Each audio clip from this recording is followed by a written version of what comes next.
കാലം മുതൽ എനിക്കറിയാം. ഞാനൊരു ഒപ്റ്റോമെട്രിസ്റ്റാണ്. ഞാൻ LF-ലാണ് പഠിച്ചത്. അങ്ങനെ എനിക്ക് മാതാവിനെയും ജപമാലയൊക്കെ ചൊല്ലാനായിട്ട് അറിയായിരുന്നു. ഞാൻ ഇവിടെ വന്ന് ഉടമ്പടി എടുക്കുന്നത് 2022 മാർച്ച് 27-ാം തീയതിയായിരുന്നു. ഉടമ്പടി എടുക്കാനുണ്ടായ ഒരു സാഹചര്യം എന്ന് പറയുന്നത്, എൻ്റെ ഹസ്ബൻഡിന് ഷുഗർ ഉണ്ടായിരുന്നു കുറച്ച് വർഷങ്ങളായിട്ട്. പിന്നെ അതിനുശേഷം കിഡ്നിക്ക് കംപ്ലൈൻ്റായി തുടങ്ങിയായിരുന്നു. അപ്പോൾ ലങ്സിൽ വെള്ളം കെട്ടുന്ന ഒരു അസുഖമായിട്ട് ICUവിൽ അഡ്മിറ്റ് ആവുകയും പിന്നെ അതിനെ തുടർന്ന് ഒരുപാട് കോംപ്ലിക്കേഷൻസൊക്കെ ആയിട്ട് ഞങ്ങൾ കോലഞ്ചേരിയിൽ മെഡിക്കൽ കോളേജിൽ അഡ്മിറ്റായിരുന്നു. അങ്ങനെ ആ ഒരു വർഷമെല്ലാം 2021 മുഴുവനും തന്നെ ഞങ്ങൾ ഹോസ്പിറ്റലും കാര്യങ്ങളൊക്കെ ആയിട്ട് അങ്ങനെ ആയിരുന്നു. അതിനുശേഷം ക്രിയാറ്റിൻ കൂടുതലാണെന്ന് കണ്ടു കഴിഞ്ഞപ്പോഴത്തേനും ഡോക്ടർ ഞങ്ങളുടെ അടുത്ത് പറഞ്ഞു ഡയാലിസിസ് സ്റ്റാർട്ട് ചെയ്യേണ്ടി വരുമായിരിക്കുമെന്ന്. അപ്പോൾ ഞങ്ങൾക്ക് കൂടുതൽ പേടി തോന്നാൻ കാര്യം എന്താണെന്ന് വെച്ചാൽ, എൻ്റെ ഹസ്ബൻഡിൻ്റെ ഒരു ബ്രദറിനും പിന്നെ ഒരു സിസ്റ്ററിനും ഇതേപോലെ തന്നെ കിഡ്നിക്ക് കംപ്ലൈൻ്റ് ഉണ്ടായിരുന്നു. അപ്പോൾ അവരെല്ലാം അസുഖം തുടങ്ങിക്കഴിഞ്ഞിട്ട് ഒരു വർഷത്തിനകം തന്നെ അവർ മരിച്ചുപോയി. അപ്പോൾ അവരിപ്പോൾ മരിച്ചിട്ട് 4 വർഷം 5 വർഷം ആകുന്നു. അപ്പോൾ ഒരാളുടേത് ബ്രദറിൻ്റേത് കിഡ്നി ട്രാൻസ്പ്ലാന്റ് ചെയ്തായിരുന്നു ആസ്റ്റർ മെഡിസിറ്റിയിൽ. എന്നിട്ടും ആൾ 1 മാസത്തിൽ കൂടുതൽ ജീവിച്ചില്ലായിരുന്നു. അപ്പോൾ ഈ അവർക്കെല്ലാം 50 വയസ്സൊക്കെ പ്രായം, 54 വയസ്സ് 57 വയസ്സ് പ്രായം ഉണ്ടായിരുന്നു.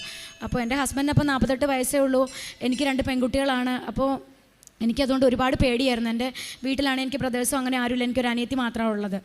അപ്പോൾ അതുകൊണ്ടൊക്കെ തന്നെ വല്ലാത്തൊരു ടെൻഷനായിരുന്നു. എല്ലാം എൻ്റെ ഹസ്ബൻഡായിരുന്നു വീട്ടിലെ എല്ലാ കാര്യങ്ങളും നോക്കിക്കൊണ്ടിരുന്ന ആളൊരു ബിസിനസ് ചെയ്തുകൊണ്ടിരിക്കുമായിരുന്നു. ഞാൻ വേറെ ഹോസ്പിറ്റലിലൊക്കെ വർക്ക് ചെയ്യുന്നുണ്ടായിരുന്നു. കൊറോണ കഴിഞ്ഞപ്പോൾ ഞാൻ ജോലി ചെയ്യുന്നില്ലായിരുന്നു. പിന്നീട് ആൾക്ക് അസുഖം കൂടുതലായി വന്നു കഴിഞ്ഞപ്പോഴത്തേക്കും ഞങ്ങളുടെ ആ ഷോപ്പ് നിർത്തേണ്ടി വന്നു. അടച്ചിട്ട് ഞങ്ങൾക്ക് റെൻറ്റ് കൊടുക്കാൻ ബുദ്ധിമുട്ടായതുകൊണ്ട് പിന്നെ അത് നിർത്തി. ആൾക്ക് പിന്നെ ശാരീരികമായി വയ്യായികളെല്ലാം ആയി. ഡയാലിസിസ് സ്റ്റാർട്ട് ചെയ്തു. അപ്പോഴത്തേക്കും ഡയാലിസിസ് സ്റ്റാർട്ട് ചെയ്ത് അതിന് മുമ്പേ തന്നെ ഞങ്ങൾ ഫിസ്റ്റിലൊക്കെ ഇട്ട് റെഡി ആയിട്ടുണ്ടായിരുന്നു കയ്യിൽ. അപ്പോൾ പക്ഷേ അത് ഫസ്റ്റ് ഡേ സ്റ്റാർട്ട് ചെയ്ത് കഴിഞ്ഞപ്പോൾ തന്നെ അത് ബ്ലോക്കായിപ്പോയി. അങ്ങനെ അപ്പോൾ ഡോക്ടർ പറഞ്ഞു എമർജൻസി ആയിട്ട് അത് കഴുത്തിലേക്ക് ഇടണം, എന്നാൽ മാത്രമേ പറ്റുള്ളൂ എന്ന് പറഞ്ഞ് ഞങ്ങൾ പെട്ടെന്ന് തന്നെ കഴുത്തിലേക്ക് ആക്കി ആ ഫിസ്റ്റുല. പക്ഷെ അപ്പോൾ തന്നെ ഡോക്ടർ പറഞ്ഞിട്ടുണ്ടായിരുന്നു അങ്ങനെ ചെയ്താലും അതൊരു 3-3.5 മാസത്തിൽ കൂടുതൽ അത് അങ്ങനെ വെക്കാൻ പറ്റില്ല. പെർമനൻ്റ് ആയിട്ട് കയ്യിൽ വീണ്ടും സർജറി ചെയ്ത് ഫിസ്റ്റുല ചെയ്ത് വെക്കണം എന്ന് പറഞ്ഞു. അപ്പോൾ അത് അവിടെ ചെയ്യാനായിട്ട് പറ്റില്ല. അതുകൊണ്ട് ലൂർദിൽ പോയിട്ട് വാസ്കുലർ സർജനെ തന്നെ കാണിക്കണം എന്ന് പറഞ്ഞു. ഒരു ഓപ്പറേഷൻ ചെയ്യണമെന്ന് പറഞ്ഞ് ഞങ്ങൾ അവിടെ ചെന്നപ്പോൾ ചേട്ടൻ്റെ ഞരമ്പുകളൊക്കെ പരിശോധിച്ച് കഴിഞ്ഞിട്ട് സ്കാൻ ചെയ്തതിന് ഡോക്ടർ പറഞ്ഞു അങ്ങനെ ചെയ്യാനുള്ള ഒരു ആരോഗ്യസ്ഥിതിയിലല്ല, അതുകൊണ്ട് 2 സർജറി ആയിട്ട് ചെയ്യാൻ പറ്റുള്ളൂ എന്ന് പറഞ്ഞു, 1 മാസത്തെ ഗ്യാപ്പിൽ. അപ്പോൾ അങ്ങനെ വന്നപ്പോഴത്തേനും ആദ്യത്തെ സർജറി കഴിഞ്ഞു. ഞങ്ങൾ വീട്ടിൽ വന്നു. അപ്പോഴത്തേക്കും പിന്നെ ആൾക്ക് കുറച്ച് ബുദ്ധിമുട്ടുകൾ കൂടി വന്നു. ആ സമയത്ത് പിന്നെ അടുത്ത സർജറിക്ക് പോകാൻ 1 മാസത്തെ ഗ്യാപ്പ് വന്നു. അപ്പോഴത്തേക്കും മോളുടെ എക്സാം 10th എക്സാം നടന്നുകൊണ്ടിരിക്കുകയാണ് CBSE. അപ്പോൾ അത് കാരണം കൊണ്ട് തന്നെ ഞങ്ങൾക്ക് ഹോസ്പിറ്റലിൽ പോയി വീണ്ടും അഡ്മിറ്റ് ആവാൻ ഇതിനൊന്നും പറ്റുന്നില്ലായിരുന്നു. ആ ഒരു വർഷം മുഴുവനും മോള് ചേട്ടന്മാരുടെ വീടുകളിലും പിന്നെ ഓൺലൈൻ ക്ലാസ്സും അങ്ങനെയൊക്കെ ഞങ്ങൾ കൂടെ നിൽക്കുകയോ ശ്രദ്ധിക്കുകയോ ഒന്നും തന്നെ ചെയ്തിട്ടില്ല. മാനസികമായി ഒരുപാട് ബുദ്ധിമുട്ട് ഞങ്ങൾ അനുഭവിച്ചുകൊണ്ടിരിക്കുന്ന ഒരു സമയമായിരുന്നു. അപ്പോൾ ചേട്ടൻ 2ാമത്തെ സർജറി ചെയ്യാൻ പിന്നെയും കുറച്ച് ലേറ്റായി. അത് ചെയ്ത് കഴിഞ്ഞ് പിന്നെ അതിൻ്റെ സ്റ്റിച്ച് എടുക്കാനാണെങ്കിൽ 34 സ്റ്റിച്ചായിരുന്നു. അപ്പോൾ അത് എടുക്കണമെങ്കിൽ പകുതിയായിട്ട് എടുക്കുള്ളൂ എന്ന് പറഞ്ഞു. അപ്പോൾ അവിടെയും ഗ്യാപ്പ് വന്നു. അങ്ങനെ വന്നപ്പോഴത്തേക്കും ഈ കഴുത്തിലിട്ടിരുന്ന ഫിസ്റ്റുലയുടെ സമയം കഴിഞ്ഞു പോയായിരുന്നു. അപ്പോൾ പെട്ടെന്ന് ആൾക്ക് ഷിവറിങ്ങും പനിയും ഛർദിയെല്ലാം കൂടെ ആയി. അങ്ങനെ ഇൻഫെക്ഷനായി. അപ്പോൾ അപ്പോഴും മോൾക്ക് എക്സാം സ്റ്റാർട്ട് ചെയ്ത് 2 സബ്ജക്റ്റ് കഴിഞ്ഞു. അപ്പോൾ ഞങ്ങൾക്ക് ഹോസ്പിറ്റലിൽ അഡ്മിറ്റ് ആവാനും പറ്റുന്നില്ല. അങ്ങനെ ഒരു അവസ്ഥയിലായിരുന്നു. പിന്നീട് ഡയാലിസിസിന് വേണ്ടിയിട്ട് കോലഞ്ചേരിയിൽ ചെന്ന് കഴിഞ്ഞപ്പോഴത്തേക്കും ആ ഡോക്ടർ പറഞ്ഞവിടെ അഡ്മിറ്റ് ആവണമെന്ന്. പക്ഷേ അഡ്മിറ്റ് ആവാതെ വീട്ടിലേക്ക് തിരിച്ചു പോന്നായിരുന്നു. ഡയാലിസിസിന് കൊണ്ടുപോയിക്കൊണ്ടിരുന്നത് ഇളയ ബ്രദറായിരുന്നു കൊണ്ടുപോയിക്കൊണ്ടിരുന്നത്. അപ്പോൾ ആളുടെ സൗകര്യം അനുസരിച്ച് രാത്രിയിലായിരുന്നു കൊണ്ടുപോകുന്നത്. തിരിച്ചു വരുന്നത് ഒരു 3:30-4:30 സമയമൊക്കെ ആകുമ്പോഴായിരിക്കും തിരിച്ചു വരുന്നത് വെളുപ്പിന്.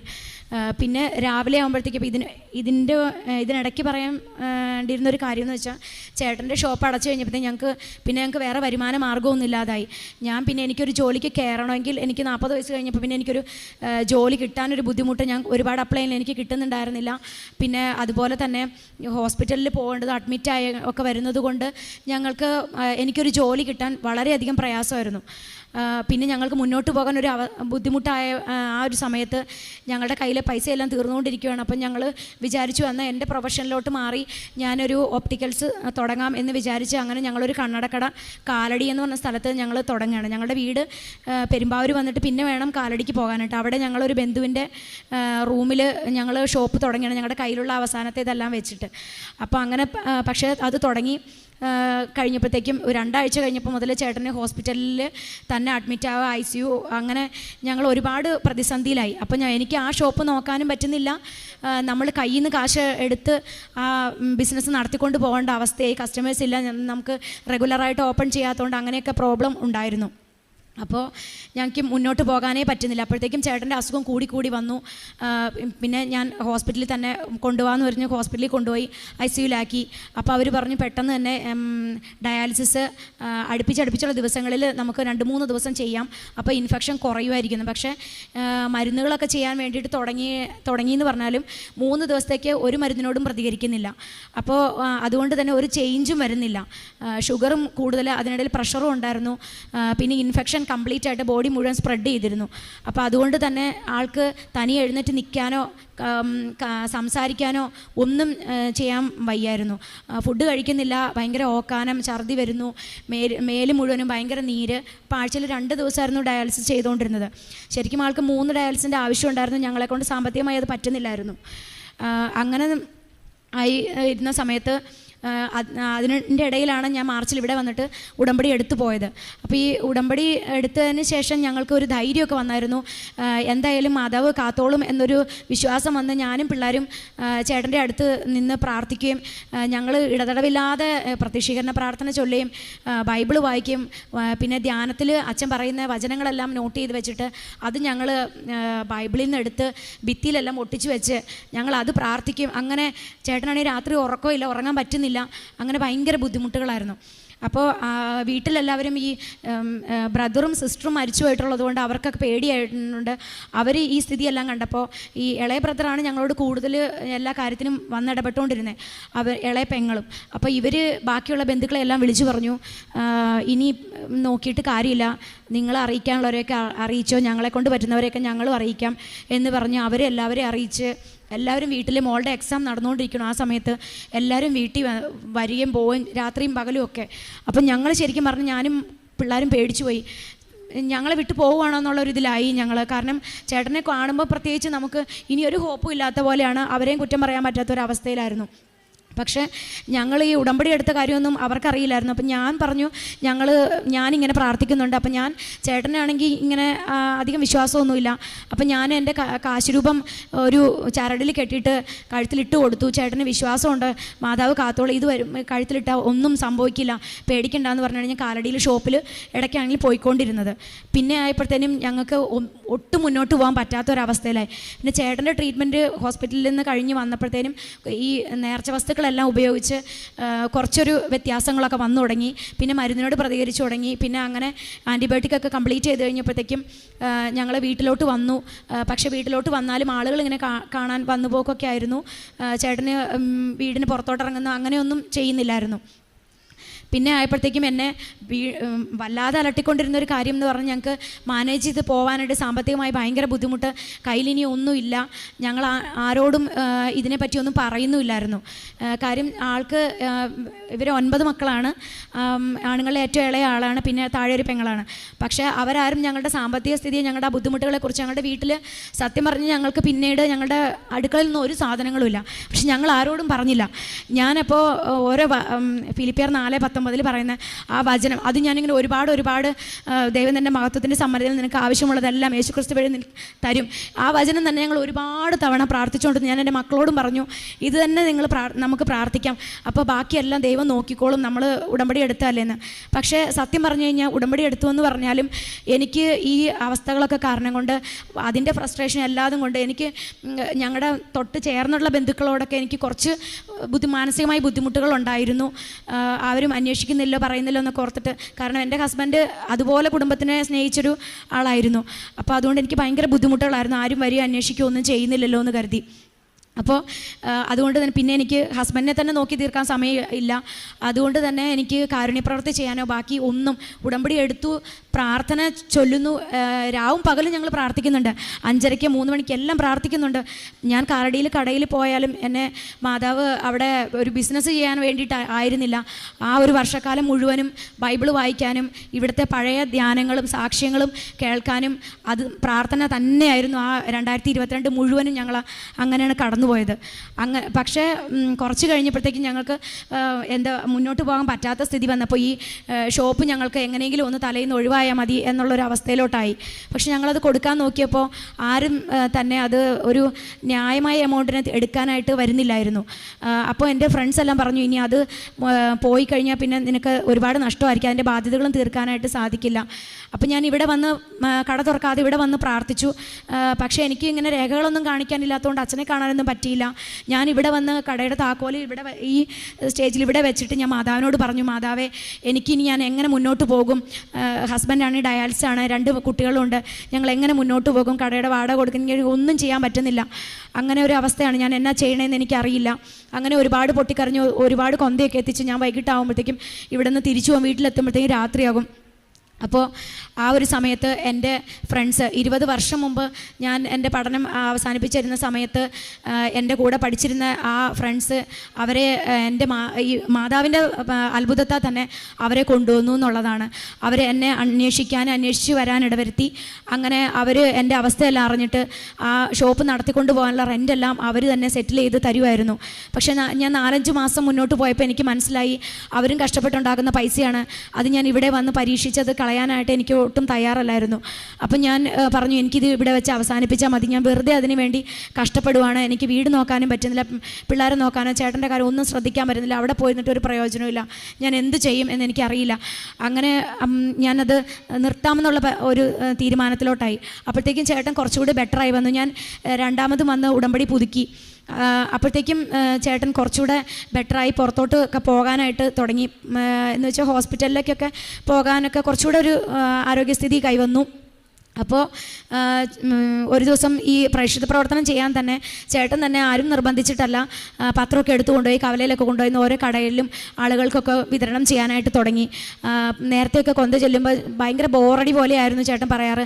ഈ ഒരേ കാര്യം തന്നെ ആവർത്തിച്ച് പ്രാർത്ഥിക്കുന്നതുകൊണ്ട് എന്താണെന്നുള്ളൊരു ഇതായിരുന്നു ആൾക്ക്. പക്ഷേ പിന്നീട് എൻ്റെ ഫ്രണ്ട് പറഞ്ഞു തന്നിട്ട് എസെക്കിയേൽ പ്രവാചകൻ്റെ പുസ്തകം 37-ാം അധ്യായം 1 മുതൽ 14 വരെയുള്ള വാചകങ്ങൾ ആ വചനങ്ങൾ എല്ലാ ദിവസവും ചേട്ടൻ്റെ അടുത്തിരുന്ന് വായിച്ച് കേൾപ്പിക്കുകയും കിഡ്നിയുടെ ഭാഗത്തായിട്ട് കൈവച്ച് പ്രാർത്ഥിക്കുകയും ചെയ്തു. അങ്ങനെ അപ്പോൾ ചേട്ടന് കുറച്ചുകൂടെ വിശ്വാസം വന്നു, കുറച്ചും കൂടി ശരീരത്തിനൊക്കെ ഒരു മാറ്റം വന്നു. അല്ലെങ്കിൽ ഒരുപാട് നീര് വെച്ച് മുഖച്ചായ തന്നെ മാറിപ്പോകുമായിരുന്നു. പിന്നെ കാലൊക്കെ നീര് വെച്ചുകൊണ്ട് നടക്കാൻ തന്നെ വലിയ പ്രയാസമായിരുന്നു. അതൊക്കെ മാറി ശ്വാസമുട്ടലൊക്കെ കുറച്ച് കുറഞ്ഞു. അങ്ങനെ ആയി കഴിഞ്ഞപ്പോഴത്തേക്കും ചേട്ടനും കുറച്ചുകൂടെ വിശ്വാസമായി. ഞങ്ങളുടെ കൂടെ വന്നിരുന്ന് പ്രാർത്ഥനയ്ക്ക് കുറച്ച് നേരമൊക്കെ പങ്കെടുക്കും. അങ്ങനെയായി പിന്നെ കുറച്ചുകൂടെ കൂടുതൽ നേരം ഇരിക്കാൻ തുടങ്ങി. ഇന്നിപ്പോൾ ചേട്ടനാണ് ഏറ്റവും ആദ്യം പിള്ളേരെയും വിളിച്ച് വന്ന് നമുക്ക് പ്രാർത്ഥിക്കാം എന്ന് പറഞ്ഞ് ആദ്യമേ തന്നെ പായ വിരിക്കുന്നതും പ്രാർത്ഥിക്കാൻ വേണ്ടി മുൻകൈ എടുക്കുന്നതും ചേട്ടൻ തന്നെയാണ്. പക്ഷേ ഞങ്ങൾ അന്നൊക്കെ ലേറ്റായിട്ടായിരുന്നു പ്രാർത്ഥിച്ചുകൊണ്ടിരുന്നത്. കാരണം ഞാൻ കാലടി എന്ന് പറഞ്ഞ സ്ഥലത്ത് എൻ്റെ വീട്ടിലെത്തുമ്പോഴത്തേക്കും തന്നെ ഒത്തിരി 8:15 ആവുമായിരുന്നു. അതിനുശേഷമൊക്കെയാണ് ഞങ്ങൾ പ്രാർത്ഥിച്ചത്. എത്ര വൈകിട്ടാണെങ്കിലും ഞങ്ങൾ പ്രാർത്ഥിക്കാതെ കിടക്കില്ല, എല്ലാ പ്രാർത്ഥനയും ഞങ്ങൾ ചൊല്ലുമായിരുന്നു. പക്ഷേ അപ്പോഴും എനിക്ക് കാരുണ്യപ്രവൃത്തി ഒന്നും ചെയ്യാൻ പറ്റുന്നില്ലല്ലോ എന്നൊരു വിഷമമായിരുന്നു. പക്ഷേ ഞങ്ങൾ ചേട്ടൻ കുറച്ച് ബെറ്ററായി കഴിഞ്ഞ് വന്നപ്പോൾ ഒരു 4 കിലോമീറ്ററൊക്കെ ദൂരത്തിലാണ് ഗവൺമെൻറ് ഹോസ്പിറ്റൽ. അപ്പം ഞങ്ങൾ അവിടെ കൊണ്ടുപോയിട്ട് പൊതിച്ചോറ് കെട്ടി കൊടുക്കാം എന്ന് വിചാരിച്ച് അങ്ങനെ ഞാനും മോളും ചേട്ടനും കൂടെ പോയിട്ട് അങ്ങനെ അത് മാത്രം ഞങ്ങൾ അത്ര ഇതായിട്ട് ചെയ്തുള്ളൂ. പിന്നെ നമുക്ക് അറിയാവുന്ന നമ്മുടെ മുന്നിൽ വരുന്ന ആളുകൾക്ക് നമ്മളെ കൊണ്ടാവുന്നത് എന്തെങ്കിലും ചെയ്യും എന്നല്ലാതെ അതിൽ കൂടുതലൊന്നും ചെയ്യാനായിട്ട് എനിക്കറിയില്ലായിരുന്നു. അപ്പോൾ അതെനിക്കൊരു വിഷമം തന്നെയായിരുന്നു. മാതാവേ, ഞാനിത് ഉടമ്പടി എടുത്തിട്ട് ഞാൻ ശരിക്കും അനുഗ്രഹം അച്ഛൻ ഇവിടെ പറയുന്ന പോലെ അടിച്ചു മാറ്റുന്ന പോലെയാണല്ലോ ഞാൻ ചോദിച്ചുകൊണ്ടിരിക്കുന്നത്.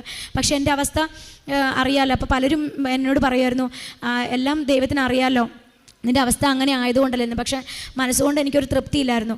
പിന്നെ അതിനേക്കാൾ ഉപരിയായിട്ട് ഞാൻ ഒരുപാട് ദേഷ്യപ്പെടുന്ന, പെട്ടെന്ന് ദേഷ്യം വരുന്ന ഒരു സ്വഭാവമായിരുന്നു എനിക്ക്. അപ്പോൾ അത് എനിക്ക് പൂർണ്ണമായിട്ട് മാറണം, ഞങ്ങളുടെ ജീവിത വിശുദ്ധീകരണം ഞങ്ങൾക്ക് ഒത്തിരി അത്യാവശ്യമാണെന്ന് തോന്നി. ഈ അസുഖം മുറിച്ചിരുന്ന സമയത്തെല്ലാം ചേട്ടന് ഒരുപാട് ഭയങ്കര ദേഷ്യമായിരുന്നു. പിള്ളേരെ എല്ലാം അടിക്കുകയും പിള്ളേരോട് ഭയങ്കരമായിട്ട് ദേഷ്യപ്പെടുകയും ആരോട് സംസാരിക്കില്ല, അങ്ങനത്തെ ഒരു നേച്ചറായി മാറി. അപ്പോൾ പിള്ളേർ തന്നെ എൻ്റെ അടുത്ത് പറയുമായിരുന്നു, അമ്മേ ഇത്രയധികം ബുദ്ധിമുട്ടും ഞങ്ങൾ കാരണമാണോ അച്ഛനെ ഇങ്ങനെ വന്നത്, അതുകൊണ്ട് തന്നെ ഞങ്ങൾക്ക് ഇനിയും ജീവിക്കണ്ട, ഞങ്ങളെയും കൊന്നു കളഞ്ഞേക്കാം, നമുക്കിനി എന്തായാലും മുന്നോട്ട് പോകാൻ ഒരു വഴിയുമില്ല, അപ്പോൾ അതുകൊണ്ട് നമുക്ക് മരിച്ചേക്കാം, എന്തായാലും അച്ചായി മരിക്കും, നമുക്കും കൂടെ മരിച്ചേക്കാം എന്നായിരുന്നു എൻ്റെ മൂത്ത കൊച്ച് എന്നോട് പറഞ്ഞത്. എനിക്ക് സഹിക്കാൻ പറ്റാവുന്ന അതിൽ അധികമായിരുന്നു. അപ്പോൾ കൊച്ചിന് എക്സാം നടക്കുന്നതൊന്നും കൊച്ച് പഠിക്കുന്നുമില്ല, ഒന്നുമില്ല. കാരണം വീട്ടിലെല്ലാവരും വന്നു പോയിക്കൊണ്ടിരിക്കുന്നു, ഇങ്ങനെ ഒരു അവസ്ഥയിൽ ഇങ്ങനെ ആയിരുന്നു പോയിക്കൊണ്ടിരുന്നത്. അപ്പോൾ എനിക്ക് ഒരുപാട് വിഷമമുണ്ട്, കൊച്ചിനെ ഒട്ടും പഠിപ്പിക്കാനോ ശ്രദ്ധിക്കാനോ ഒന്നും പറ്റുന്നില്ല. ആ സമയമായപ്പോഴത്തേക്ക് അങ്ങനെ എക്സാമിൻ്റെ സമയത്തും ഞങ്ങൾ അവളെയും ഇവിടെ കൊണ്ടുവന്ന് പ്രാർത്ഥിച്ചു. അങ്ങനെ റിസൾട്ട് വന്നപ്പോൾ ഭയങ്കര അത്യുജ്വല വിജയമൊന്നും ആയിരുന്നില്ലെങ്കിലും അവൾക്ക് മാതാവ് അവളെ അനുഗ്രഹിച്ചു. അത് കഴിഞ്ഞ് ഞങ്ങളുടെ ആഗ്രഹം VHSC ഡയറി സയൻസ് എടുത്ത് പഠിക്കണം എന്നായിരുന്നു ആഗ്രഹം. അപ്പോൾ എല്ലാവരും ചോദിച്ചു CBSE തന്നെ ചേർക്ക്, കാരണം ഈ മാർക്ക് പിന്നെയും സ്റ്റേറ്റിലോട്ടാകുമ്പോഴത്തേക്കും കട്ട് ചെയ്യും, പിന്നെ അഡ്മിഷൻ കിട്ടാൻ പാടാകും, നിങ്ങൾ ലാസ്റ്റ് വരെ നോക്കിയിരുന്ന അഡ്മിഷൻ കിട്ടത്തില്ല എന്ന്. പക്ഷെ അപ്പോഴും ഞാൻ മാതാവിനോട് പ്രാർത്ഥിച്ചുകൊണ്ടിരുന്നു, അത് ഉടമ്പടിയിൽ വെച്ചിരുന്നു, എൻ്റെ കൊച്ചിന് ഇഷ്ടപ്പെട്ട കോഴ്സ് തന്നെ കിട്ടണമെന്ന്. അങ്ങനെ ഞങ്ങളുടെ വീടിൻ്റെ അടുത്തുനിന്ന് അടുത്തൊരു ടൗണിലാണ്, ദൂരെയുള്ള ടൗണിലാണ് കിട്ടിയത്, മൂവാറ്റുപുഴയിലായിരുന്നു. അപ്പോഴും ഞങ്ങൾ പ്രാർത്ഥിച്ചു വീടിനടുത്ത് കിട്ടണമെന്ന്. അതും മാതാവ് ഞങ്ങൾക്ക് സാധിച്ചു തന്നു. വീടിന് തൊട്ടടുത്തുള്ള ഒരു 2 കിലോമീറ്ററിനുള്ളിലുള്ള സ്ഥലത്ത് തന്നെ അങ്ങനെ കൊച്ചിന് അവിടെ അഡ്മിഷൻ ശരിയായി കിട്ടി. പിന്നെ ചേട്ടന് കുറച്ചും കൂടി ബെറ്ററായി വന്ന് ഇതായപ്പോഴത്തേക്കും ഞങ്ങൾക്ക് പിന്നെ അടുത്ത സാമ്പത്തിക സ്ഥിതിക്ക് എന്താണെന്നുള്ളൊരു മാർഗവും ഞങ്ങൾ കാണാതെ ബുദ്ധിമുട്ടിക്കൊണ്ടിരിക്കുകയാണ്. അപ്പോൾ ഞങ്ങൾ ആ ഷോപ്പിൻ്റെ കാര്യത്തിലൊരു തീരുമാനവും ആകാതെ നിന്നതുകൊണ്ട് എന്ത് ചെയ്യണമെന്നറിയില്ല. അപ്പോൾ അവർ തന്നെ പറഞ്ഞു, റൂമിൻ്റെ ഓണർ പറഞ്ഞു, നിങ്ങൾക്ക് പറ്റുന്നില്ലെങ്കിൽ നിങ്ങൾ ഷട്ടർ ഇട്ടിട്ട് താക്കോൽ തന്ന് നിങ്ങൾ ഈ മാസത്തെ വാടകയിൽ നിന്ന് ഒഴിവായിക്കോളാൻ. പക്ഷേ അവർക്കൊരു വാക്ക് പറഞ്ഞാൽ മതിയായിരുന്നു. പക്ഷേ ഞങ്ങൾക്കത് പറ്റില്ല, കാരണം എൻ്റെ ഗോൾഡും ഞങ്ങളുടെ ആധാരം ഇതൊക്കെ വെച്ചിട്ടാണ് ഞങ്ങൾ ലോൺ എടുത്തിട്ടുള്ളത്. അപ്പം ഞങ്ങൾക്കത് പെട്ടെന്ന് ഒരു വാക്കിൽ അവസാനിപ്പിക്കാൻ പറ്റില്ല. അത് കഴിഞ്ഞിറങ്ങി ഞങ്ങളിത് എന്ത് ചെയ്യും എന്നും ഞങ്ങൾക്കറിയില്ല. അപ്പോൾ അതും ഞങ്ങളിത് നിയോഗം വെച്ച് പ്രാർത്ഥിച്ചു. പക്ഷേ ഞങ്ങളുടെ വീടിന് തൊട്ട് അടുത്തുള്ള ടൗൺ കുറുപ്പമ്പടി, അവിടെ ഞങ്ങൾക്കൊരു റൂം കിട്ടുക എന്ന് പറഞ്ഞാൽ സാധിക്കുന്ന കാര്യമല്ലായിരുന്നു. കാരണം അവിടെ 20,000 രൂപയൊക്കെ റെൻറ്റ് കൊടുക്കുകയും 2-3 ലക്ഷം രൂപ സെക്യൂരിറ്റിയും കൊടുക്കാതെ കിട്ടത്തില്ല. അപ്പോൾ ഞങ്ങൾ പിന്നെ എന്ത് ചെയ്യും, ഞങ്ങൾക്കാണെങ്കിൽ അന്വേഷിച്ച് ഇറങ്ങി നടക്കാനാണെങ്കിൽ ചേട്ടന് ഒത്തിരി ആരോഗ്യമില്ല, എന്ത് ചെയ്യും എന്നറിയാതെ ഞങ്ങൾ വീണ്ടും മാതാവിൻ്റെ അടുത്ത് പ്രാർത്ഥിച്ചു. അപ്പോൾ എൻ്റെ ഒരു ഫ്രണ്ട് ഇതേപോലെ തന്നെ ഇവിടെ ഉടമ്പടി എടുത്തിട്ടുണ്ട്. ആൾ പറഞ്ഞിട്ട് ഞാൻ ഉടമ്പടി നൊവേന എനിക്ക് സെൻഡ് ചെയ്തു തന്നു. അങ്ങനെ ഞാൻ 9 ദിവസത്തെ നൊവേന പ്രാർത്ഥനയും കൂടെ ഇതിൻ്റെ കൂടെ ചൊല്ലാം എന്ന് കരുതിയിരുന്നപ്പോഴത്തേനും ഞാൻ ആ ഫ്രണ്ട് എന്നോട് പറഞ്ഞായിരുന്നു, 4 അല്ലെങ്കിൽ 5-ാമത്തെ ദിവസം ഇതിനൊരു പരിഹാരം കാണിച്ചു തരുന്ന ജോസഫ് അച്ഛൻ അത്ര ഉറപ്പ് പറയുന്ന പ്രാർത്ഥനയാണ്, നീ വിശ്വസിച്ച് പ്രാർത്ഥിച്ചോ എന്ന് പറഞ്ഞു. അങ്ങനെ ഞങ്ങളെല്ലാവരും ഞാനും എൻ്റെ കുടുംബവും കൂടെ ഇരുന്ന് പ്രാർത്ഥിച്ചപ്പോഴത്തേക്കും ഞങ്ങൾ 2 ദിവസം പ്രാർത്ഥിച്ചു. 3-ാമത്തെ ദിവസം പ്രാർത്ഥിക്കാൻ വേണ്ടി ഞാൻ പായിട്ടിരുന്നപ്പോഴത്തേക്കും തന്നെ ഫോണിലൊരു മെസ്സേജ് വന്നു. കൊച്ചു പറഞ്ഞു, അമ്മ ഒരു മെസ്സേജ് വന്നിരിക്കുന്നു, അറിയില്ലാത്ത നമ്പറാണ് നോക്കുമെന്ന് പറഞ്ഞപ്പോൾ ജസ്റ്റ് ഒരു പരിചയം മാത്രം ഉണ്ടായിരുന്ന ഒരു സുഹൃത്ത് ആണ് എനിക്കൊരു മെസ്സേജ് അയച്ചത്, നിങ്ങളുടെ നാട്ടിൽ തന്നെ ഒരു റൂമുണ്ട്, പോയി അന്വേഷിക്കുക എന്ന് പറഞ്ഞിട്ട്. അപ്പോൾ ചേട്ടൻ അറിയുന്നൊരു വ്യക്തിയായിരുന്നു. പിന്നെ ചേട്ടൻ തന്നെ വിളിച്ച് സംസാരിച്ച് കഴിഞ്ഞപ്പോഴത്തേക്കും ഞാൻ പറഞ്ഞു, മാതാവേ എനിക്കിനി ഇതിൽ കൂടുതൽ എനിക്ക് റെൻറ്റ് പറ്റില്ല, ഒരു 10 അതിനുള്ളിലുള്ളതായിരിക്കണേ എന്ന് പറഞ്ഞു. പക്ഷെ അപ്പോഴും എനിക്ക് ഷിഫ്റ്റ് ചെയ്യാൻ എന്താണെന്നൊന്നും എനിക്കറിയില്ല. കാരണം ശാരീരികമായി ചേട്ടനെ കൊണ്ട് വയ്യ, എനിക്ക് ആരും വന്ന് സഹായിക്കാനില്ല, എനിക്ക് ഒട്ടും വയ്യ. ഇപ്പം ഞാൻ നിങ്ങളുടെ മുമ്പിൽ ഇങ്ങനെ കരയാതെ നിൽക്കുന്നത് മാതാവ് തന്ന ധൈര്യം ഒന്നുകൊണ്ട് മാത്രമാണ്. അല്ലെങ്കിൽ ഞാൻ പെട്ടെന്ന് കരയുന്ന ഒരാളാണ്, എനിക്ക് പെട്ടെന്ന് തന്നെ ഞാൻ വല്ലാതെ തളർന്നു പോകുന്ന ഒരാളാണ്. ചേട്ടൻ മാത്രമായിരുന്നു എൻ്റെ ധൈര്യം എന്ന് പറയുന്നത്. അതുകൊണ്ടാണ് ഞാൻ ഒരുപാട് തളർന്നു പോയതും.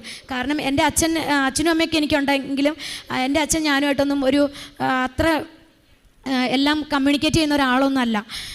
അപ്പോൾ അതുകൊണ്ട് തന്നെ ഞാൻ ചെറുപ്പം മുതലേ തന്നെ എനിക്ക് പിന്നെ അച്ഛൻ്റെ സഹോദരങ്ങൾ, അമ്മയുടെ സഹോദരങ്ങൾ അങ്ങനെയൊന്നും ആരും ഇല്ല. അപ്പോൾ എൻ്റെ കല്യാണം കഴിഞ്ഞ് എൻ്റെ ഹസ്ബൻഡ് തന്നെയാണ് എൻ്റെ ലൈഫിലെ ഏറ്റവും പ്രധാനപ്പെട്ട കഥാപാത്രം എന്ന് പറയുന്നത് എൻ്റെ ഹസ്ബൻഡ് തന്നെയാണ്. അപ്പോൾ പുള്ളിയില്ലാത്തൊരു ലോകം എനിക്ക് ചിന്തിക്കാൻ വയ്യ. എനിക്ക് പിന്നെ മുന്നോട്ട് എങ്ങനെ പോകുമെന്നും എനിക്കറിയില്ല. ആളില്ലാതെ എനിക്ക് ഒരു കാര്യം നടത്തിയിട്ടുമില്ല. അതുകൊണ്ട് തന്നെ എനിക്കൊരു ധൈര്യവും ഇല്ല. കാര്യം എൻ്റെ വീട്ടിൽ 2 പെൺകുട്ടികളായതുകൊണ്ട്, ഞാൻ മൂത്തതും ആയതുകൊണ്ട് അതുവരെയുള്ള കാര്യങ്ങളൊക്കെ ഞാൻ തന്നെയായിരുന്നു ചെയ്തുകൊണ്ടിരുന്നത്. എല്ലാ കാര്യങ്ങളും എൻ്റെ കല്യാണത്തിന് പോലും ഞാൻ തന്നെയായിരുന്നു ഞാനും അനിയത്തിയും കൂടെ എൻ്റെ കല്യാണ കാര്യങ്ങളൊക്കെ ചെയ്തത്. പക്ഷേ അന്നൊക്കെ ഒരു ധൈര്യം എന്ന് പറഞ്ഞാൽ കല്യാണം കഴിഞ്ഞ് 18 വർഷമായി ഞാൻ ചേട്ടൻ്റെ പിന്നിൽ നിന്നുള്ള കാര്യങ്ങളായതുകൊണ്ട് എനിക്ക് എൻ്റെ ധൈര്യമൊക്കെ പോയി. എനിക്ക് തന്നെത്താനെ പോയി ഒരു ബാങ്കിൽ പോയി ഒരു കാര്യം പോലും ചെയ്യാനൊന്നും ഇന്ന് അതിനുള്ള കഴിവൊന്നും ഇല്ലായിരുന്നു. അതുകൊണ്ട് തന്നെ ഞാൻ ഇതൊക്കെ എന്നാ ചെയ്യുമെന്ന് എനിക്ക് നല്ല പേടിയായിരുന്നു. അപ്പം ഞാൻ മാതാവിനോട് മുട്ടിപ്പായിട്ട് ഞങ്ങൾക്ക് ഉറങ്ങാനേ പറ്റുന്നില്ല. അതുകൊണ്ട് തന്നെ സമയം കാലം ഒന്നും നോക്കിയില്ല, ഞങ്ങൾ പ്രാർത്ഥിച്ചുകൊണ്ടേ ഇരുന്നു. പിന്നെ ഞങ്ങൾ ഓൾഡ് ഏജ് ഹോമിൽ പോയി അവിടെ ഉള്ള അമ്മച്ചിമാരെ കാണുകയും പ്രാർത്ഥിക്കുകയും അങ്ങനെയൊക്കെ ചെയ്തു. അങ്ങനെ ഇരിക്കുമ്പോഴത്തേക്കും ഞങ്ങൾക്ക് ഇവിടെ ഈ റൂം കിട്ടി. അതും 7000 രൂപ റെൻറ്റിന് എനിക്ക് ആ റൂം മാതാവ് എനിക്ക് ശരിയാക്കി തന്നു. അപ്പോഴും ഞങ്ങൾക്ക് ഷിഫ്റ്റ് ചെയ്യാനായിട്ട് പൈസയും കാര്യങ്ങളും ഒന്നും ഉണ്ടായിരുന്നില്ല. അതുപോലെ തന്നെ ഫ്രണ്ട്സ് സഹായിച്ചും അങ്ങനെയൊക്കെ ആയിട്ട് ഞങ്ങൾക്ക് അത് ചെയ്യാനായിട്ട് സാധിച്ചു. അപ്പോൾ അതേസമയം വരെ എന്ന് വെച്ചാൽ ചേട്ടൻ ഹെവി ആയിട്ടുള്ള വണ്ടി ഓടിക്കുമോ അങ്ങനെ ഒന്നും ചെയ്തിരുന്നില്ല. അപ്പോൾ ചേട്ടൻ ആദ്യമായിട്ട് ആ സമയത്ത് ദൈവത്തിൻ്റെ വലിയ കൃപ കൊണ്ട് ഞങ്ങൾക്ക് ശരിക്കും പറഞ്ഞാൽ കിട്ടിയത് അനുഗ്രഹങ്ങളും വെറുതെ അനുഗ്രഹങ്ങളല്ല, ഞങ്ങൾക്ക് ദൈവത്തിൻ്റെ വലിയ കൃപ തന്നെയാണ് ഞങ്ങളുടെ കുടുംബത്തിലേക്ക് ഒഴുക്കിയത്. അല്ലെങ്കിൽ എൻ്റെ ചേട്ടൻ മരിച്ചു എന്ന് എല്ലാവരും ഇവരുടെ സഹോദരങ്ങളെല്ലാം നാട്ടുകാരും ടൗണിൽ വർഷങ്ങളായിട്ട് കച്ചവടം നടത്തുന്നതുകൊണ്ട് എല്ലാവരും അതിനുശേഷം ഞാൻ പുറത്തിറങ്ങിയപ്പോൾ എന്നോട് ഓരോരുത്തരും പറഞ്ഞത് നിൻ്റെ കണ്ണീര് കൃപാസന പത്രമൊക്കെ കൊടുക്കുമ്പോൾ അവർക്കറിയാം മാതാവിൻ്റെ അടുത്ത് നീ ഇട്ട കണ്ണീര് മാതാവ് കണ്ടിട്ടുണ്ട്. അല്ലെങ്കിൽ ഞങ്ങളെല്ലാവരും അവൻ മരിച്ചു എന്നുള്ള വാർത്ത അതായിരിക്കും ഇനി പറയുന്നേ എന്ന് വിചാരിച്ച് അങ്ങനെ ഇരുന്ന ഒരു സമയമായിരുന്നു. ഒരിക്കലും ഇത് ഞങ്ങൾ വിചാരിച്ചതല്ല അവൻ ടൗണിൽ കൂടെ വണ്ടി ഓടിച്ച് വരും എന്ന്. അങ്ങനെ ഇരിക്കുമ്പോഴാണ് ചേട്ടൻ ടെമ്പോയൊക്കെ ഓടിച്ച് ഞങ്ങൾ കാലടി എന്ന് പറഞ്ഞ സ്ഥലത്ത് പോയി സാധനങ്ങൾ ഷിഫ്റ്റ് ചെയ്യാനും എല്ലാ കാര്യത്തിനും. അപ്പോഴാണ് ചേട്ടൻ പിന്നീട് ഒരു കാര്യത്തിലേക്ക് ഇറങ്ങിത്തിരിക്കുന്നത്. അങ്ങനെ ഞങ്ങൾ ഷോപ്പെല്ലാം പക്ഷെ അപ്പോഴും ഞാൻ ആദ്യത്തെ ഷോപ്പ് തുടങ്ങിയ സമയത്താണെങ്കിലും എനിക്ക് അധികം ബൈബിൾ വാക്യങ്ങളൊന്നും എനിക്ക് അറിയില്ലെങ്കിലും ഞാൻ ഒത്തിരി ഇങ്ങനെ പ്രാർത്ഥിച്ചുകൊണ്ടേയിരുന്നു. ഞാൻ യെശയ്യാ പ്രവാചകൻ്റെ പുസ്തകം 45-ാം അധ്യായം 2-3 വചനങ്ങൾ ഞാനിങ്ങനെ എപ്പോഴും ഞാൻ നിനക്ക് മുൻപേ പോയി മലകൾ നിരപ്പാക്കുകയും പിച്ചള വാതിൽ ഓടിക്കുകയും ഇരുമ്പോടാമ്പൽ ഓടിക്കുകയും ചെയ്യുന്ന ആ വചനം ഞാനിങ്ങനെ ചൊല്ലിക്കൊണ്ടേയിരുന്നു. അപ്പോൾ എനിക്ക് ഉറപ്പായിരുന്നു എന്തായാലും എന്നെ ദൈവം കൈവിടില്ല എന്ന്. അപ്പോഴും എനിക്ക് ആരോടും ആലോചന ചോദിക്കാനില്ല. അപ്പം ഞാൻ ഇതുപോലെ തന്നെ 12 മണി കഴിഞ്ഞ ശേഷം എല്ലാവരും ഉറങ്ങിയിട്ട് മെഴുതിരി കത്തിച്ച് വെച്ച് പ്രാർത്ഥിച്ചിട്ടാണ് കർത്താവ് എനിക്കൊരു വഴി കാണിച്ചു തന്നെ. അപ്പം എനിക്ക് എൻ്റെ ഞാൻ PSC എഴുതിയിട്ടുണ്ട്. അപ്പോൾ 3 ലിസ്റ്റിലുണ്ട്. അപ്പോൾ അത് കിട്ടുമോ ഇല്ലോ എന്ന് എനിക്ക് അറിയില്ല. ഞാൻ അതിന് കാത്തിരിക്കണോ അതോ ഞാൻ ഒരു പ്രൈവറ്റ് ജോലി എനിക്ക് കിട്ടുമോ അതോ ഞാൻ കട തുടങ്ങണോ എന്താണെന്നുള്ളതെല്ലാം ഞാൻ കർത്താവിന് മുമ്പ് എഴുതിയിട്ടപ്പോൾ എനിക്ക് തിരിയുടെ മുമ്പിൽ കിട്ടിയത് ഷോപ്പ് തുടങ്ങാൻ വേണ്ടിയിട്ടായിരുന്നു. അപ്പം ഞാൻ വിചാരിച്ചു ഇത് കർത്താവിൻ്റെ തീരുമാനം കൊണ്ടാണല്ലോ, അപ്പോൾ ഇത് തെറ്റില്ല എന്നൊരു ധാരണയായിരുന്നു എനിക്ക്. പക്ഷേ എനിക്ക് അവിടെ ആ കടയിൽ ഞാൻ വെഞ്ചരിച്ചാണ് തുടങ്ങിയത്. ഹിന്ദുസ് ആണെങ്കിൽ ഞാൻ വെഞ്ചരിച്ച് അച്ഛനെ കൊണ്ട് വെഞ്ചരിപ്പിച്ചാണ് തുടങ്ങിയത്. പക്ഷേ അതെനിക്ക് അത് അങ്ങനെയായി ക്ലോസ് ചെയ്യേണ്ടി വന്നു. പക്ഷേ ഞാൻ രണ്ടാമത് വിശ്വാസം കൈവിട്ടില്ല. ഞാൻ ഇവിടെ വന്നു കഴിഞ്ഞപ്പോൾ അവിടെ ക്ലോസ് ചെയ്ത് കഴിഞ്ഞപ്പോൾ ഞാൻ ഇവിടെ വന്ന് പ്രാർത്ഥിച്ചപ്പോൾ എനിക്ക് അച്ഛനെ കണ്ട് ഒരഭിപ്രായം, ഇനിയും പാളി പോകരുതല്ലോ എന്ന് കരുതി ഞാൻ എന്താ ചെയ്യേണ്ടതെന്ന് അറിയാതെ ഇങ്ങനെ ഇരുന്ന് കുറേ നേരം പ്രാർത്ഥിച്ചു കഴിഞ്ഞപ്പോൾ പെട്ടെന്ന് തന്നെ എനിക്കൊരു ഉള്ളിയും തോന്നി അച്ഛനെ ഒന്ന് കണ്ടായിരുന്നെങ്കിൽ. പക്ഷേ എനിക്ക് ഡോക്യുമെൻറ്റ്സ് കാണിക്കാനൊന്നും എൻ്റെ കയ്യിലില്ല. അപ്പം ഞാൻ വെറുതെ ഒരു ഉൾപ്രേരണയാൽ അവിടെ പോയി മാനേജറിൻ്റെ അവിടെ പോയി ഞാൻ വെറുതെ ഇങ്ങനെ നോക്കി നിന്നു.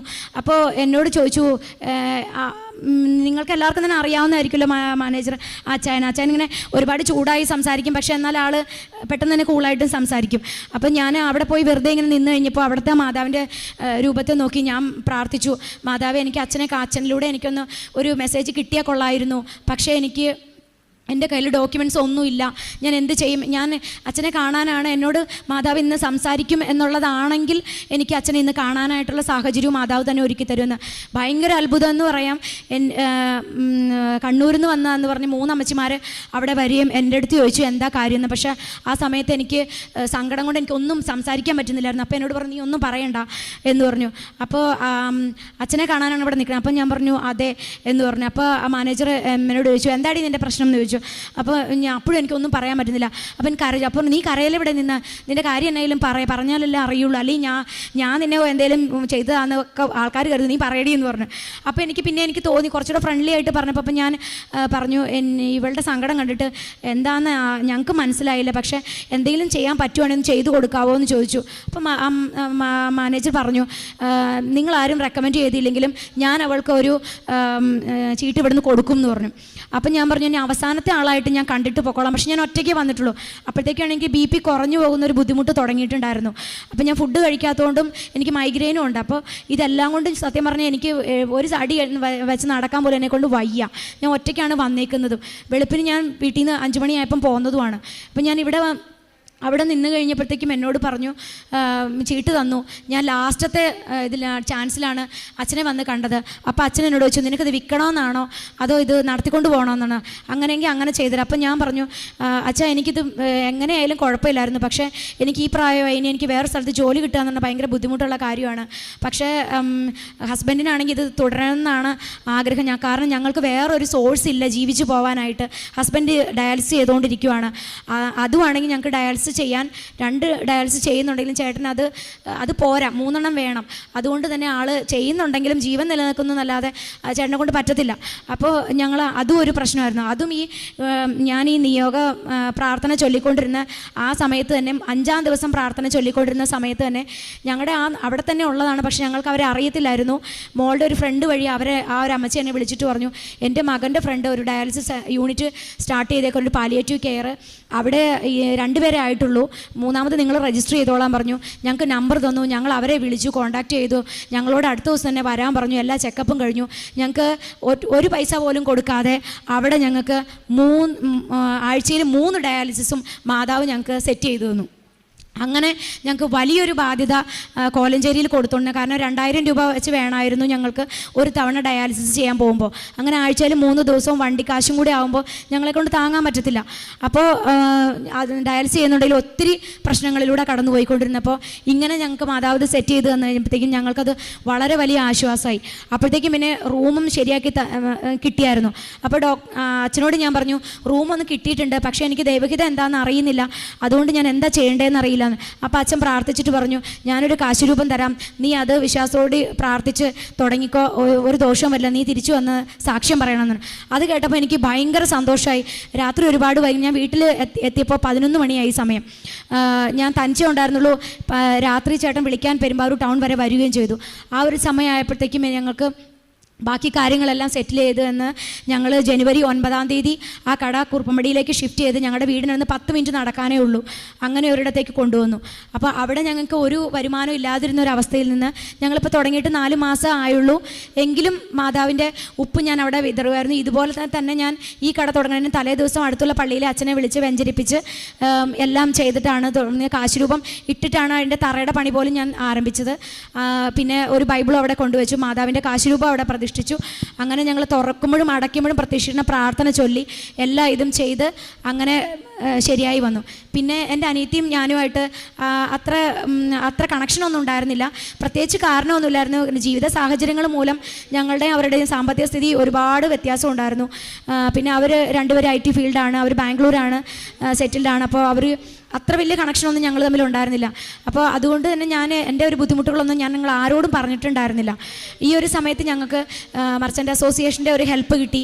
പിന്നെ ചേട്ടൻ്റെ ചേട്ടന് ഒത്തിരി ആൾക്കാരെ പൈസ ഉള്ള സമയത്ത് ഹെൽപ്പ് ചെയ്യാൻ മനസ്സൊക്കെ ഉള്ള ആളായിരുന്നു. അപ്പോൾ ഞങ്ങൾക്ക് അതിലും അധികമായിട്ട് ദൈവം ഞങ്ങളെ അനുഗ്രഹിച്ച് ഞങ്ങൾക്ക് ഒത്തിരി സാമ്പത്തിക സഹായങ്ങളും സുഹൃത്തുക്കൾ വഴിയും ഒക്കെ ആയിട്ട് അങ്ങനെ കിട്ടി. അങ്ങനെ ഞങ്ങൾക്ക് അത്യാവശ്യം ഒന്ന് പിടിച്ച് നിൽക്കാറായി. അങ്ങനെ ഇപ്പോൾ കട തുടങ്ങി. അവിടെ ഞങ്ങളെ മാതാവ് അനുഗ്രഹിച്ച് ഒരുപാടൊന്നും ഞങ്ങൾക്ക് സമ്പാദിക്കാനൊന്നും അല്ല ഞങ്ങൾ ചോദിച്ചത്. ഞങ്ങളുടെ കാര്യങ്ങൾ കടം വാങ്ങാതെ എല്ലാം കഴിഞ്ഞു പോകണമെന്നാണ് ഞങ്ങൾ പ്രാർത്ഥിച്ചത്. അതൊക്കെ ഏകദേശം മാതാവ് പടിപടിയായി ഞങ്ങളെ അവിടെയും അനുഗ്രഹിച്ചു വരുന്നു.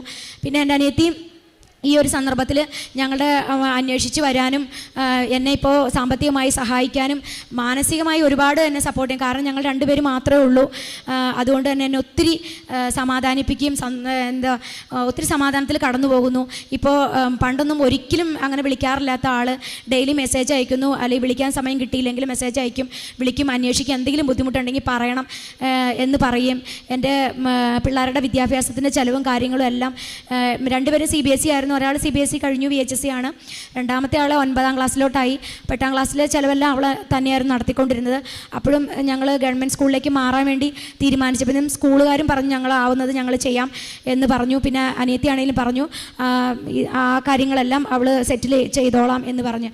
അങ്ങനെ ഞങ്ങൾക്ക് അതും ശരിയായി.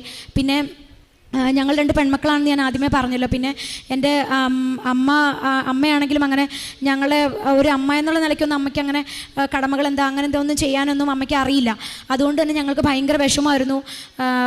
അതുകൊണ്ട് തന്നെ അമ്മയോടും എനിക്ക് അത്ര ഒരു മാനസിക അടുപ്പം ഉണ്ടായിരുന്നില്ല. അത് അമ്മേനെ കൊണ്ടാണ് ഞാൻ ഇവിടെ അത് ഞാൻ പറയാൻ വിട്ടുപോയി.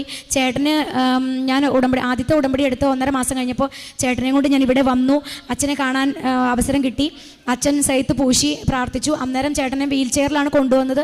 പുറത്തവിടെയാണ് ഇരുത്തിയത്. അച്ഛൻ അവിടെ വന്ന് വിശ്വാസപ്രമാണം ചൊല്ലിക്കോളാൻ പറഞ്ഞു. അങ്ങനെ സൈത്ത് പൂശി പ്രാർത്ഥിച്ചു. അതോടുകൂടി ചേട്ടന് ഒരുപാട് വ്യത്യാസങ്ങൾ വന്നു. അത് പറയാൻ വിട്ടുപോയി, ക്ഷമിക്കണം. അതിലൂടെ അച്ഛൻ്റെ കൈവയ്പ്പ് പ്രാർത്ഥനയിലൂടെ ഒത്തിരി മാറ്റങ്ങൾ വന്നിരുന്നു. അങ്ങനെ ചേട്ടൻ്റെ കാര്യവും ഒരുവിധം ഒന്ന് മാറി. പിന്നെ കിഡ്നി ട്രാൻസ്പ്ലാന്റേഷൻ അല്ലാതെ ഇതിന് ഒരു മാറ്റം എന്ന് പറയാനായിട്ടില്ല എന്നുള്ള സത്യം ഞങ്ങൾക്കറിയാം. അതുകൊണ്ട് തന്നെ മാതാവ് ഇപ്പോൾ തന്നിരിക്കുന്ന എല്ലാ കാര്യങ്ങളിലും ഞങ്ങൾക്ക് ഒത്തിരി സന്തോഷം തന്നെയാണ് ഉള്ളത്. സുനിത, നിങ്ങളുടെ സ്ഥലം നിങ്ങൾക്ക് കിട്ടിയതും കൂടെ പറയുക, വീതം കിട്ടിയതും കൂടെ പറയുക. അങ്ങനെ അമ്മയും കൊണ്ടാണ് ആ ചേട്ടനെ കാണിക്കാൻ വേണ്ടി ഇവിടെ വന്നത്. പക്ഷെ അമ്മ അങ്ങനെ വിശ്വാസമുള്ള വ്യക്തിയേ അല്ല. പക്ഷേ ഇവിടെ നിന്ന് പോയി വീട്ടിൽ ചെന്ന് അത്രയും ദൂരം കാറിലിരുന്ന അമ്മ പലതും ആലോചിച്ചു. അത് കഴിഞ്ഞ് വീട്ടിൽ ചെന്ന് കഴിഞ്ഞ് അരമണിക്കൂറിനുള്ളിൽ തന്നെ എൻ്റെ അടുത്ത് പറഞ്ഞു, എനിക്ക് തരാനുള്ള ഷെയർ ഞാൻ എഴുതി തരാം എന്നുള്ള കാര്യം അമ്മ പറഞ്ഞു. ഞങ്ങളൊരു ജൂൺ 5-ാം തീയതി ഇവിടെ വന്നത്.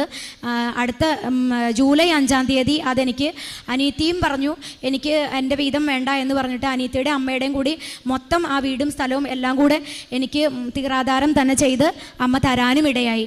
അതും മാതാവ് ഒരുപാട് വഴികൾ അസ്തമിക്കുകയും അവന് മുൻപിൽ വഴികൾ ഇല്ലാതാവുകയും ചെയ്യുമ്പോൾ തെളിയുന്ന പുതിയ വഴികളാണ് ഉടമ്പടിയുടേത്.